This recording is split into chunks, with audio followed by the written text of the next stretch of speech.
Hey guys, welcome back to another NASCAR talk. I know it's been a little while since I've done one of these. I believe my last video was one on Front Row Motorsports.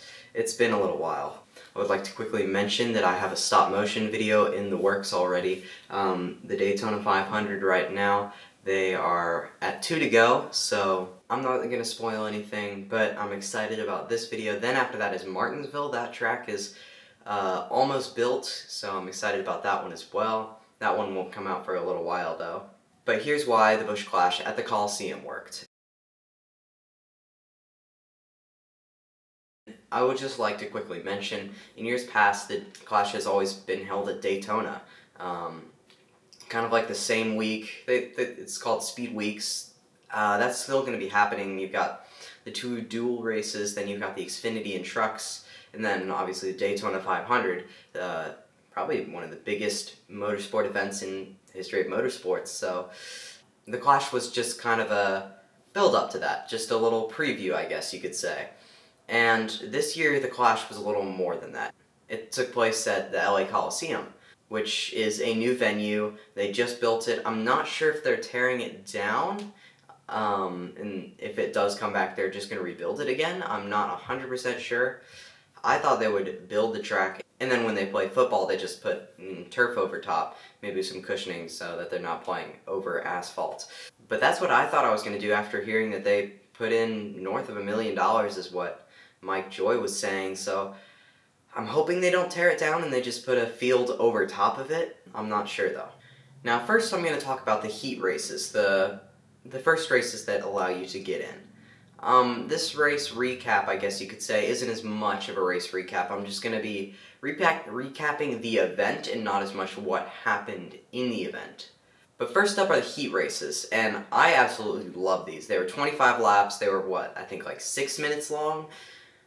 That's obviously shouldn't be the length of a NASCAR race, but it did kind of show that NASCAR races are very long. Obviously, they shouldn't be near 6 minutes at all, but I did enjoy the quick little 6-minute bursts, and I think the heat races worked perfectly because there was aggression, yet there wasn't just plain wrecking, or at least there wasn't a lot of it. So it was relatively clean racing, yet aggressive racing, because it was an exhibition race. There's no points on the line.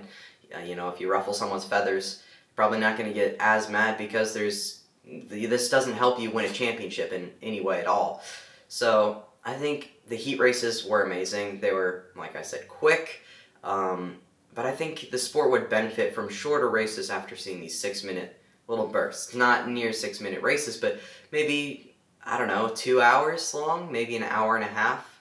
Just some suggestions, but I'm talking about the Cup Series, maybe the truck being 45 minutes to an hour. I think an hour would be good for truck, and then Xfinity somewhere in between there.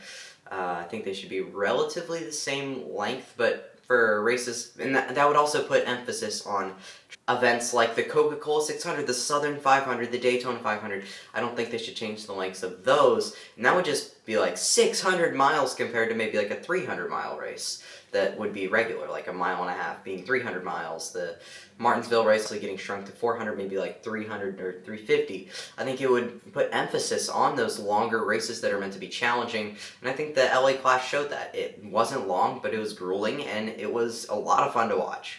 Then they had the last chance qualifiers. Now there would be 16 drivers who made it through the 4 initial heat races.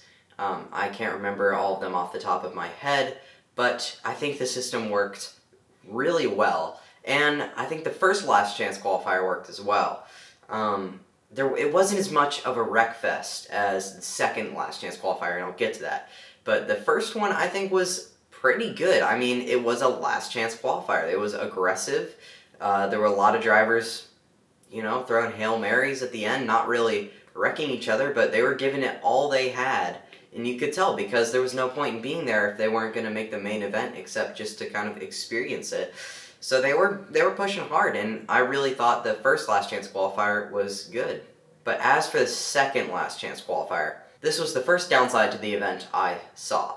I thought up until then, I didn't see any problems with it. The practice and qualifying, I liked that. I'm not going to really cover that, but I did like it. But the second last chance qualifier, you had drivers like Ty Dillon, who's younger and just now getting back into NASCAR after not being full-time last year. And then you have Harrison Burton, a rookie, I think Austin Cindric was in it. Bubba Wallace, a younger driver, was in it. Point being, there was not as many veterans, and there was just a bunch of youngsters. And it showed, because there was a ton of wrecks. It wasn't very entertaining. Now, I get it. Aggressive racing, some wrecks here and there, sprinkled in, that's good. It's short track racing. Of course there's going to be wrecks, but not every 5 laps, and that's kind of what the end of the second last chance qualifier was. So, I don't know what NASCAR could do to fix this in future Clash races if they come back to the LA Coliseum. One thought I had was rookies maybe not being able to race in the Clash. They're rookies, they don't know how to car works, but then again, it does give them experience, a race in the car, but that's what part-time deals do. Part-time while you're racing, full-time in Xfinity, that's what that's for. So I just maybe think that race winners and stage winners, or people who led a lap the previous year, maybe should be allowed, and people who didn't shouldn't be allowed in the Clash. I think that would help a ton. It's clear that it wouldn't, sort out the aggressive drivers, but that's also not what you want. I just noticed that there was 4 or 5 aggressive drivers in one race, and that was the reasoning behind it being a wreck fest.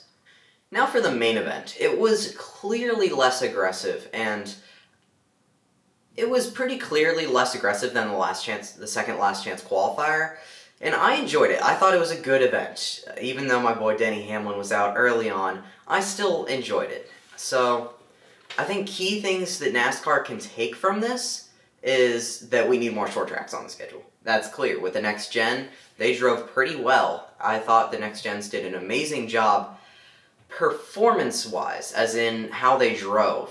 I thought NASCAR was trying some new things with Pitbull performing before the race and Ice Cube performing at the middle of the race, which I didn't like that there was a mid-race break. This isn't football. There shouldn't be breaks midway through the race. I didn't like that. I thought maybe even it affected some of the racing in the finish, perhaps, but I thought maybe it even affected the finish. That's very possible. I just didn't like it. I get it. It's an exhibition race. It's meant to be fun, and I like what NASCAR did. Personally, I am not a fan of Pitbull or Ice Cube, but I like that they're trying new things, and I think it was a success. I'm sure there was a lot of people there who maybe were even there just because Ice Cube or Pitbull were performing. I know DJ Ski was there. I don't know who that is, but I thought that it was a good idea bringing artists in to perform at the track, and I think for exhibition races, like the All-Star race, I think they should do more of this. I think they reached a lot of different audiences, and I know there was a statistic thrown around that 70% of the people who were at the Clash had never been to a NASCAR race before. I don't know how accurate that is, but if that is true, I think that because they were trying so many different things, that helped a lot. I mean, they built a racetrack in the middle of a historic football stadium. Nobody does that. NASCAR just did, and I think it worked. I think NASCAR, I don't know about mid-race breaks like I said, but maybe Daytona 500 or the Southern 500, the Coke 600, the championship race, maybe bring in people to perform beforehand.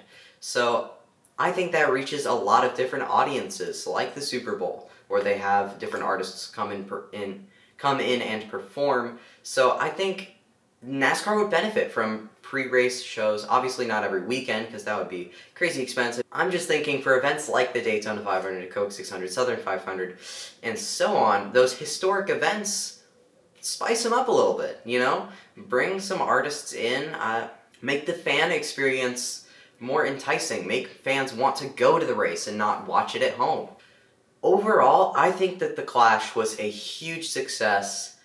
Okay guys, thanks for watching this NASCAR talk on the Busch Clash. I'll have another video up here on the concerns for the Next Gen. Maybe I'll have that after the Daytona 500.